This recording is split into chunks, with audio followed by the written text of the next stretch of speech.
এই মুহূর্তে সবচেয়ে গুরুত্বপূর্ণ আন্তর্জাতিক খবর নিয়ে আমরা আপনাদের সামনে। আন্তর্জাতিক অঙ্গনের তাজা খবর। প্রথমে জানিয়ে দিব সংবাদ শিরোনাম, তারপরে বিস্তারিত। হুমকি দিয়েই ইরানের কাছে ট্রাম্পের ধর্ণা, আলোচনায় বসতে চায় ট্রাম্প। এদিকে প্রতিরোধেও ইরানের অনুপ্রেরণা, কোরআন দিয়েই জয়লাভ করবে। সর্বশেষ জানিয়ে দেব, অবশেষে বড় সাফল্য পেল ইরান। এতক্ষণ শুনছিলেন সংবাদ শিরোনাম, এখন বিস্তারিত। অনুরোধ থাকবে ভিডিওটিতে একটা লাইক দিবেন, কমেন্ট করে জানিয়ে দিন আপনার মতামত ও কোথা থেকে দেখছেন। সুদূর ওয়াশিংটনের বুক কাঁপিয়ে তেহরান থেকে ভেসে এলো এক বিধ্বংসী হুঁশিয়ারি। মার্কিন নৌবহর এখন ইরানি ক্ষেপণাস্ত্রের লক্ষ্যবস্তুতে। শুধু তাই নয়, ডোনাল্ড ট্রাম্পের বাহিনীকে সরাসরি ইরানি ভূখণ্ডে স্থল অভিযান শুরু করার আমন্ত্রণ জানিয়েছেন গর্জগের সাবেক প্রধান মেসেন রেজাই। কিন্তু কেন এই আত্মঘাতী আহ্বান? এটি কি কেবলই রণকৌশল, নাকি বড় কোনো সংকটের পূর্বাভাস? ইরানের সর্বোচ্চ নেতা মোস্তফা আলী হামিনির জ্যেষ্ঠ সামরিক উপদেষ্টা মেসেন রেজাই সাফ জানিয়েছেন, মার্কিন নৌবাহিনী এখন ইরানের হাতের মুঠোয়। তেহরানের দাবি, তাদের অত্যাধুনিক ক্ষেপণাস্ত্র উৎক্ষেপক যন্ত্রগুলো এখন সরাসরি তাক করা আছে মার্কিন রণতরী আব্রাহাম লিঙ্কনের দিকে। মুহূর্তের নির্দেশে সাগরের অতলে তলিয়ে যেতে পারে মার্কিন গর্ব। রাষ্ট্রীয় টেলিভিশনে সামরিক ইউনিফর্ম সজ্জিত হয়ে রেজাই প্রশ্ন তুলেছেন মার্কিন আগ্রাসন নিয়ে। তিনি সরাসরি ডোনাল্ড ট্রাম্পকে বিধে বলেন, ট্রাম্প কি হরমুজ প্রণালীর পুলিশ হতে চান? রেজাইর মতে, একটি শক্তিশালী সেনাবাহিনীর কাজ বিশ্বের গুরুত্বপূর্ণ নৌপথে মোড়লগিরি করা নয়। এই জলপথ ইরানের সার্বভৌমত্বের অংশ, আর সেখানে কোনো অনধিকার প্রবেশ বরদাস্ত করবে না তেহরান। হুঁশিয়ারি সুর আরও চড়িয়ে রেজাই বলেন, মার্কিন জাহাজগুলোর জন্য হরমুজ প্রণালী এখন এক মরণ ফাঁদ। তেহরানের একটিও ক্ষেপণাস্ত্র লক্ষ্যভ্রষ্ট হবে না বলে দাবি তার। তিনি গর্জনের সুরে বলেন, আপনাদের জাহাজগুলো আমাদের প্রথম ক্ষেপণাস্ত্রেই ডুবে যাবে। একটি জাহাজকেও আমরা পালিয়ে যেতে দেব না। এই বক্তব্যে স্পষ্ট যে কোনো মুহূর্তে বড় ধরনের সামরিক সংঘাতের দ্বারপ্রান্তে দাঁড়িয়ে আছে দুই দেশ। সবচেয়ে নাটকীয় মোড় আসে যখন রেজাই যুক্তরাষ্ট্রকে ইরানি ভূখণ্ডে স্থল অভিযান শুরু করার চ্যালেঞ্জ ছুড়ে দেন। সাধারণত কোনো দেশই যুদ্ধ চায় না, কিন্তু রেজাই বলছেন উল্টো কথা। তার মতে, যুক্তরাষ্ট্র যদি ইরানে সেনা পাঠায়, তবে সেটি হবে তেহরানের জন্য দারুণ এক সুযোগ। এই আপাত বিস্ময়কর আহ্বানের পিছনে রয়েছে এক ভয়ঙ্কর অর্থনৈতিক ও সামরিক পরিকল্পনা। রেজাইর এই স্পর্ধার পিছনের আসল কারণ হল জিম্মি রাজনীতি। তিনি দাবি করেন, মার্কিন সেনারা ইরানি মাটিতে পা রাখলে তাদের হাজার হাজার সদস্যকে জিম্মি করা হবে, আর প্রতিটি মার্কিন সেনার মুক্তির বিনিময়ে ইরান দাবি করবে 100 কোটি মার্কিন ডলার। অর্থাৎ যুদ্ধকে আয়ের এক বিশাল উৎসে পরিণত করার ছক করছে আইআরজিসি। দীর্ঘ 6 সপ্তাহ নৌপথ বন্ধ রাখার পর বর্তমানে দুই দেশের মধ্যে 2 সপ্তাহের একটি নড়বড়ে যুদ্ধবিরতি চলছে। কিন্তু এই শান্তিতে মোটেই সন্তুষ্ট নন অভিজ্ঞ সামরিক কমান্ডার রেজাই। তিনি স্পষ্ট জানিয়েছেন, তিনি এই যুদ্ধবিরতি বাড়ানোর পক্ষে নন। তার মতে, আলোচনার টেবিলে এবার শর্ত দেবে ইরান, ওয়াশিংটনকে নয়। আমেরিকানরা দীর্ঘস্থায়ী যুদ্ধকে ভয় পেলেও ইরান এতে অভ্যস্ত বলে দাবি রেজাইর। 1981 থেকে 1997 সাল শত্রুর বিরুদ্ধে কঠিনতম প্রতিরোধ যুদ্ধেও ইরানের অনুপ্রেরণা পবিত্র কোরআন। পবিত্র কোরআন শরীফের আলোকে অন্যায়ের কাছে কখনো মাথা নত করেনি দেশটি। চরম বিপদেও ভরসা রেখেছে স্বয়ং আল্লাহর ওপর। এবারও হয়নি তার ব্যতিক্রম। ইসলামের পতাকাবাহী ইরান ঘোষণা দিয়েছে দেশের নিরাপত্তা ও প্রতিরক্ষা নিশ্চিত করতে। ইসলামের আলোকে তারা বেছে নিয়েছে বুনিয়ানুন মারসুস নামের যুদ্ধকৌশল। ইরানকে যখন তছনছ করে দেওয়ার ছক করছেন ট্রাম্প এবং নেতানিয়াহু, তখন দেশটির তরফ থেকে ভেসে এলো হাড় হিম করা বার্তা। জানালো, পশ্চিমা অপশক্তির অন্যায়ের উচিত জবাব দিতে, প্রতিপক্ষের চোখের বদলে চোখ তুলে নেয়ার মতো জবাব দিতে দ্বিতীয়বার ভাববে না ইরান। পবিত্র কোরআন শরীফের 61 নম্বর সূরা আস-সাহাফের 4 নম্বর আয়াতে উল্লেখ আছে মুমিনদের দৃঢ় ঐক্য আর অবস্থানের কথা।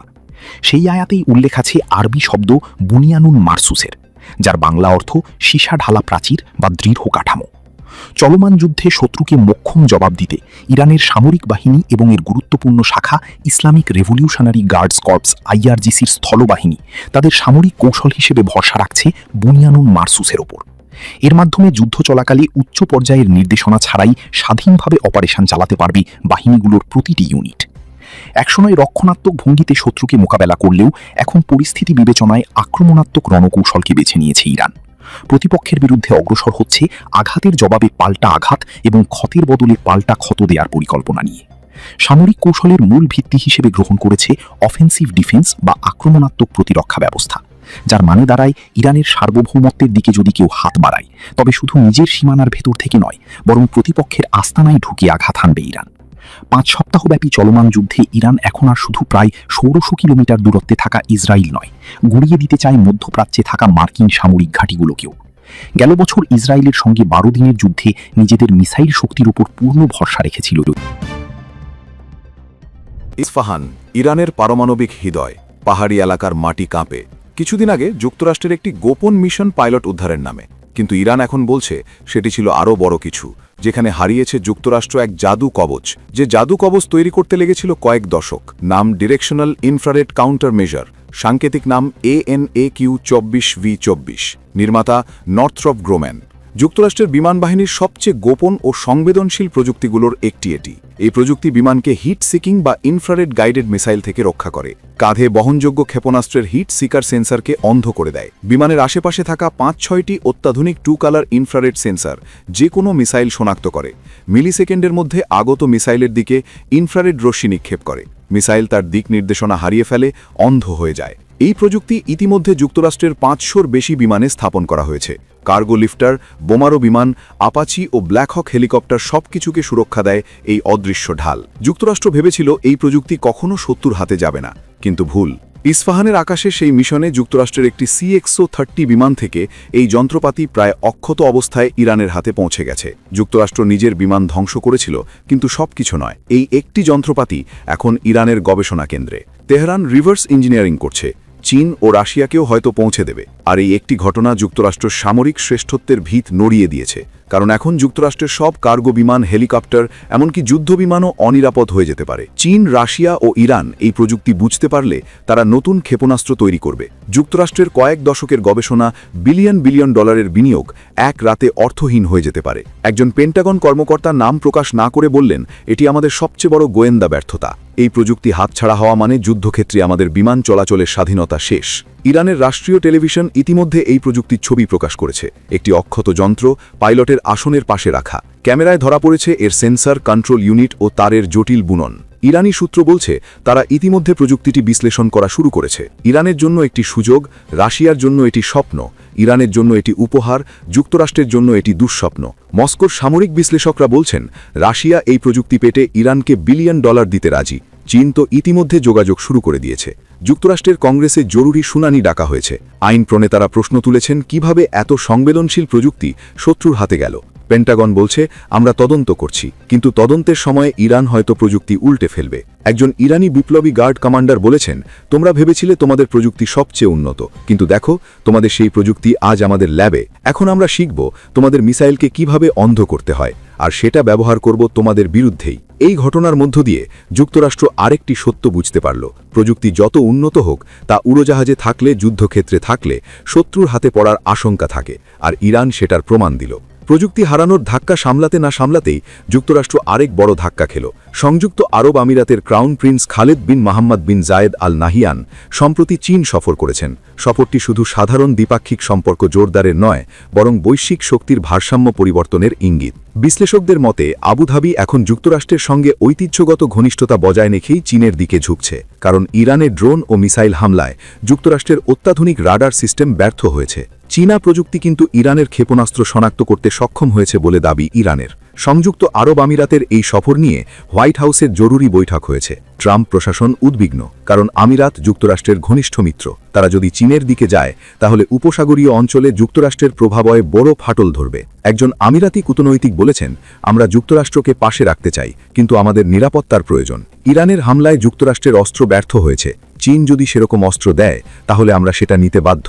এই এক বাক্যে ফুটে উঠেছে মধ্যপ্রাচ্যের নতুন ভূরাজনীতি। যুক্তরাষ্ট্রের একছত্র আধিপত্য এখন নেই, চীন এখানে এসেছে, থাকবে। প্রযুক্তি ও কূটনীতির পাশাপাশি সামরিক ময়দানেও নতুন সমীকরণ।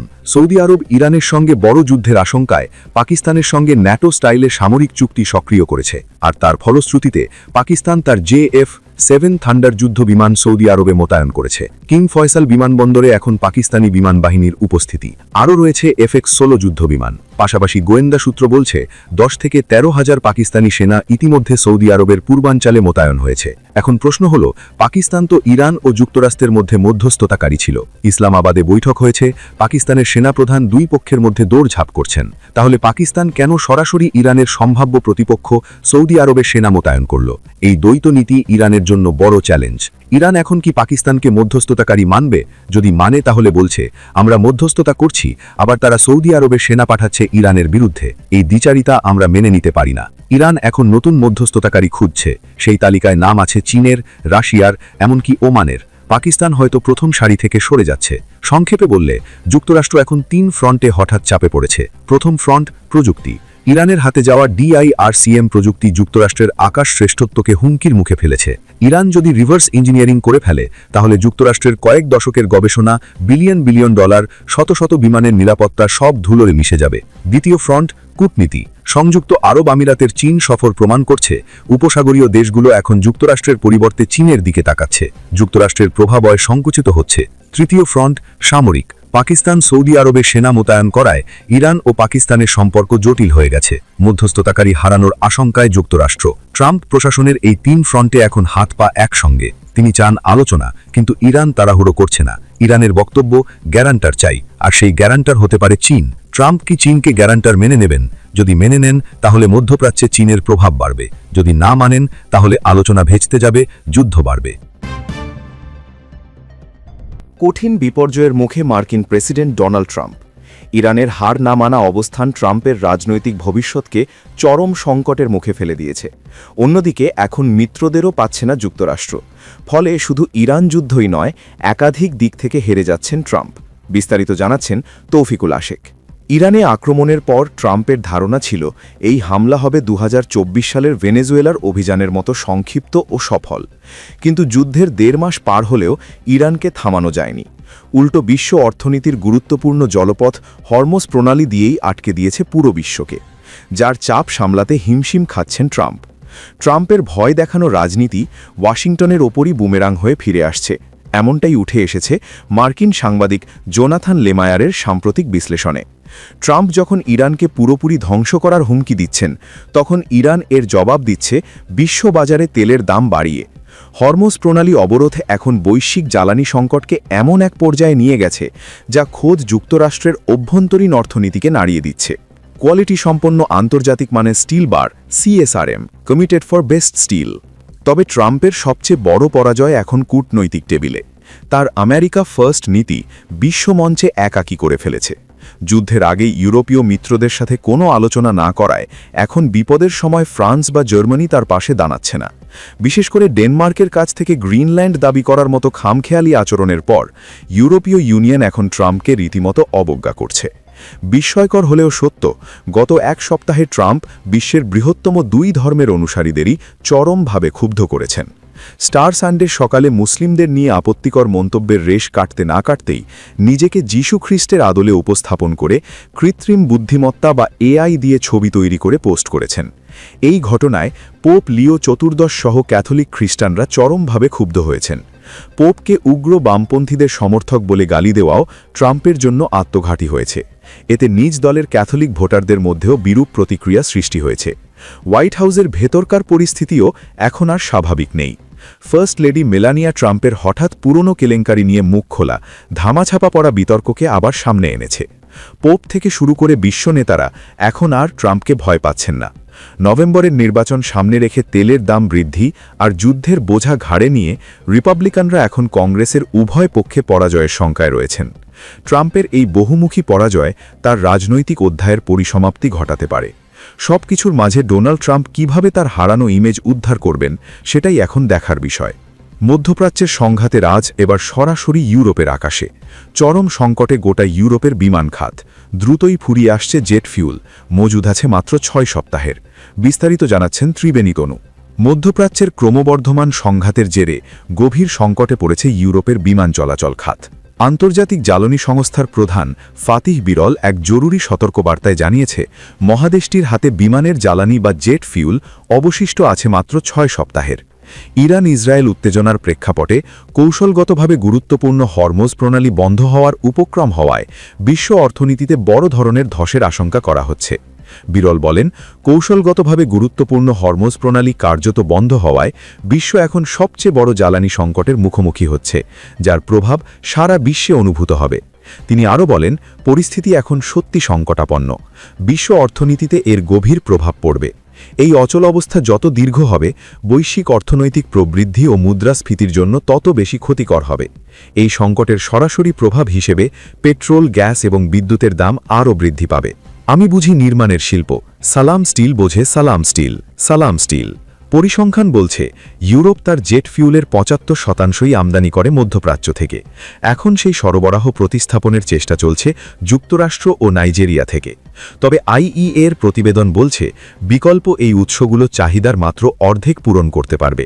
বিভিন্ন পরিস্থিতি বিশ্লেষণ করে আইইএ বলেছে, ইউরোপ যদি মধ্যপ্রাচ্যের আমদানির ৫০% বেশি প্রতিস্থাপন করতে না পারে, তবে নির্বাচিত কিছু বিমানবন্দরে জ্বালানি সংকট দেখা দিতে পারে, যার ফলে ফ্লাইট বাতিল এবং চাহিদা হ্রাসের মতো পরিস্থিতি তৈরি হবে।